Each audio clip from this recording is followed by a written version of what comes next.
I just wrapped a little art project using the Krasnogorsk K4 camera and some Kodak Vision3 50D stock. We lit the whole thing up using proper cinematic lighting setups, you know, the classic stuff, dialing in the exposure by setting our key light right. And in this video, I want to share the whole workflow with you. Talk about the lighting diagrams and cover all the nasty gotchas you need to prep for if you're thinking about picking up one of these budget film cameras someday. So, the camera body I used for this film project was a Krasnogorsk K4 that came with a custom modification.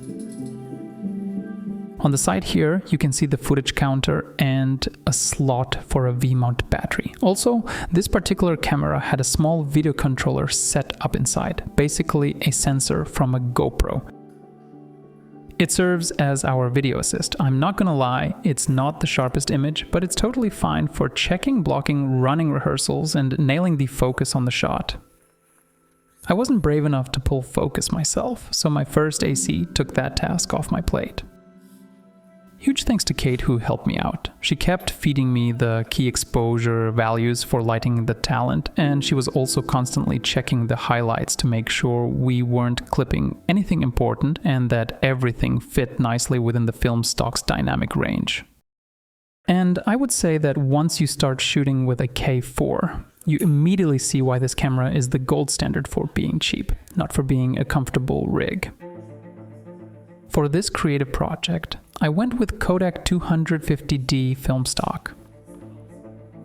When you're shooting film indoors, you always need to punch in some light.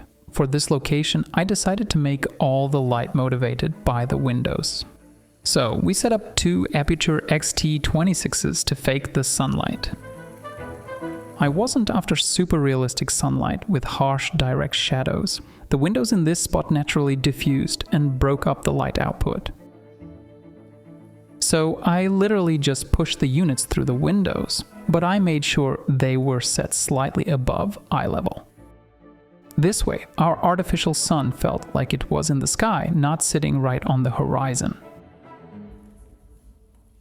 If I were shooting digital, I'd probably build the exposure based on the highlights, the clipping zones, by killing the exposure with minus stops on the camera, and then adding light inside the frame to compensate for the darkness and define the key.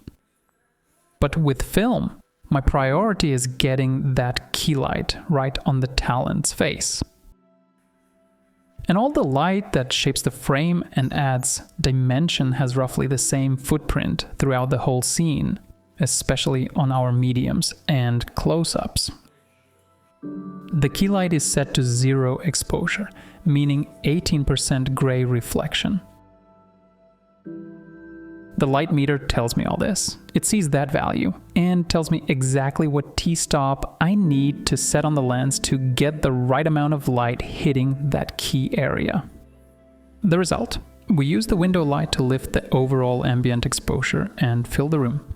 We also use the hotspots to create accents and separate the actors using a backlight or rim light. The key light, with a slightly less aggressive brightness, is added from the other side to maintain that essential gradation in the chiaroscuro falloff. You guys know I've been sharing content using a synthesized voice, right? I'm still improving my accent, my pronunciation, but the AI tech is a huge asset. I can quickly create draft voiceover for clients or my own projects. And now it's even better. I can narrate the dramatic inner world of a lost girl in love. Or to express the emotional conflict they're experiencing. This is next level voice tech because it uses a voice-to-voice model, meaning it converts your actual voice recording into one of their 20+ professional voices while preserving your original emotion, inflection, and rhythm. You just record your performance on your phone, upload the audio, and the AI elevates it. You can unlock this whole feature with the Audiio Pro Plus plan. And here's the best part. For Cyber Week, Audiio is giving you 40% off your first year of Pro Plus. That brings the price down to just $18 a month when billed annually. Go use code VOICES40 and start messing around with it right now. So we already have our window light established. In close-ups, that backlight looks amazing as a highlight and a rim, but for me, the key light really has to be soft. So the crew and I built a booklight setup. We bounced the light off a piece of foam core, or beadboard, whatever you call it, and then further softened that flow by putting a light grid 1/2 diffusion right in front of it. Naturally, we placed this light near the window to really sell the whole motivated lighting idea. Problem was, one 200-watt fixture for this bounce lighting wasn't enough to hit zero exposure on the key side of the talent's face. So we stacked a second unit to double the output. And this instantly boosted the luminance on the actor, finally giving us that key value of 18% reflection, middle gray, exactly what we needed to nail the shot. Okay, the downsides. And first off, the Krasnogorsk is a super noisy camera. The motor is so loud you can totally forget about getting any clean room tone on set. Obviously, I couldn't leave it like that. I had to clean up the sound in post using an AI assistant in Isotope app. Настя, брось его.